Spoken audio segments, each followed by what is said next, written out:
del mar los vieron llegar. Bienvenidos a la unidad de aprendizaje Conquista y Colonia. En este video les explicaré el contenido y el enfoque con el que trabajaremos. Conquista y Colonia se ocupa de la historia colonial mexicana. En ella vincularemos los enfoques históricos y antropológicos. Ambas disciplinas tienen como objeto de estudio al hombre. Sin embargo, difieren en relación a la noción de tiempo con que trabajan y en los enfoques de análisis. La historia estudia al hombre a través del tiempo, busca el cambio y la permanencia, mientras que la antropología estudia al hombre en una época determinada. Se hace preguntas acerca de por qué el hombre no cambia. Hace énfasis en la permanencia y la cultura que identifica a este hombre. La historia de México colonial empieza en 1519 y termina en 1821. Fueron 300 años de dominación colonial que transformaron a las sociedades mesoamericanas de manera definitiva. El área geográfica que ocupa la historia de México colonial es desde la mitad de los actuales Estados Unidos hasta la frontera con Panamá. Ocupaba un espacio de más de 4 millones de kilómetros cuadrados. Sin embargo, no son los aspectos estructurales los que nos interesa estudiar en este curso. Nosotros abordaremos esa historia desde sus aspectos más particulares. El enfoque será a través de la historia cultural. El objeto de estudio de la historia cultural es el hombre en singular. Ya no se ocupa de las grandes masas de hombres, sino de los hombres en particular. Una manera de ejemplificarlo es que la historia de este hombre en singular se desarrolla alrededor de su casa, adentro de la casa y afuera de la casa.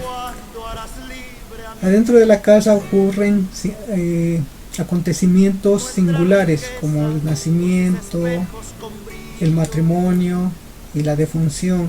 También se desarrollan aspectos cotidianos como el vestirse, el alimentarse, el aprender a leer, aprender a escribir, el hacer sus oraciones. Y afuera de la casa ocurren las formas de sociabilidad de este hombre con la sociedad, con su entorno. Y esas formas de sociabilidad son desde platicar, escuchar las noticias, convivir con sus vecinos, el participar en las procesiones, en las festividades, en los festejos, en las celebraciones. Ese es el objeto de estudio de esta historia cultural. Sus conceptos de análisis son la familia, la etnia, el sexo, el género, la sociabilidad, las formas de resistencia, la violencia simbólica. De eso se ocupa esa historia cultural. Con este enfoque nosotros estudiaremos el México colonial desde el siglo XVI hasta el siglo XVIII. Para ello lo hemos desarrollado en 15 apartados. Los primeros 5 apartados se ocupan de la conquista desde su aspecto cultural, la geografía histórica, es decir, cómo se organizó el espacio colonial, cómo se le dio nombre a ese espacio, cómo los españoles proyectaron su idea o su imaginario que traían sobre este nuevo territorio. De tal manera que muchos lugares de España fueron renombrados en América. Hasta el mismo nombre del virreinato reproduce ese imaginario colonial. Le va a llamar la Nueva España, haciendo referencia a que existe una vieja España. Los siguientes 7 sesiones se ocuparán ya propiamente del estudio de la vida cotidiana en el México colonial del siglo XVI al XVII. Ahí estudiaremos aspectos como la vida en la corte virreinal, la religión, cómo fue implantada la religión y cómo esta religión cristiana fue adaptada por los mesoamericanos a sus intereses y a sus dioses. En principio hubo una aceptación que por la rapidez pareció sorprendente, pero que con el tiempo descubrieron que atrás de los santos cristianos existían todavía deidades mesoamericanas. Por lo tanto, la aceptación de la religión cristiana fue superficial. En el sustrato profundo todavía pervivían las creencias mesoamericanas. El siguiente aspecto a estudiar serían las diversiones, cómo la gente se divertía, a qué jugaba, cómo se entretenía, cómo pasaba el tiempo libre. También veremos cómo se transformó la vivienda. La idea que trajeron los españoles de la vivienda de mampostería reemplazó a las viviendas de madera o de materiales perecederos como troncos de árboles y paja. Y cómo la casa fue transformándose a lo largo del siglo XVI, XVII y XVIII. Es decir, la casa como la conocemos actualmente carecía de algunos de los elementos contemporáneos, como el comedor, como los baños, y muchas actividades se realizaban en lugares comunes. Entonces, la historia de la vivienda es esta historia de cómo se fueron alcanzando las comodidades en el hogar.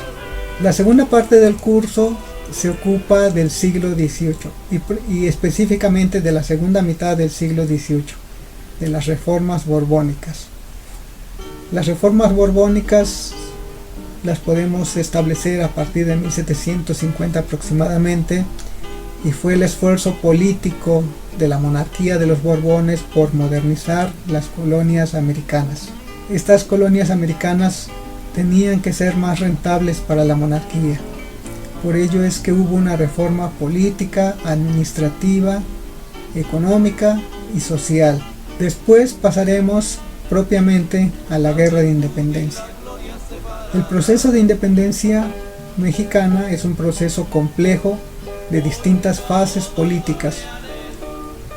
Sin embargo, nosotros solo abordaremos el aspecto cultural de la Guerra de Independencia. Estudiaremos el impacto que provocaron la lectura y los libros en los novohispanos primero y sobre los insurgentes después. Cómo el ejército insurgente tuvo que hacerse de un ideario o de una idea acerca de cómo se debe desarrollar la guerra. Para ello se apropió de los libros que la misma metrópoli había proporcionado, como la ordenanza de intendentes y la ordenanza militar. A partir de esos libros, ellos conocieron la forma en que se deberían desarrollar las marchas y contramarchas, el uso de las armas, los fusiles, los cañones, y esos libros los acompañaron a lo largo de sus campañas militares. De esta manera llegaremos a la consumación de la independencia en 1821. En resumen, veremos la historia del México colonial desde su perspectiva cultural, un enfoque particular, con teorías específicas que provienen de la sociología y sobre todo de la antropología, que es la que se ocupa de los aspectos culturales de las sociedades. Y los objetos de estudio de esta historia cultural son los hombres en singular, los aspectos singulares de sus vidas cotidianas, y las fuentes en las que se documentan estos estudios son diferentes a las de la historia estructural. Aquí se estudian o se basan estos estudios en cartas, testamentos, fotografías, relaciones familiares, relaciones sociales. De esta manera tendremos un ejemplo práctico de cómo se hace la historia cultural y obtendremos finalmente una visión de la historia cultural durante la época colonial mexicana. Espero que disfruten este curso, que sea de su interés y que aprendan mucho. Gracias. nuestro dinero, que hoy le seguimos cambiando oro por cuentas de vidrio y damos nuestra riqueza por sus espejos con brillo. Hoy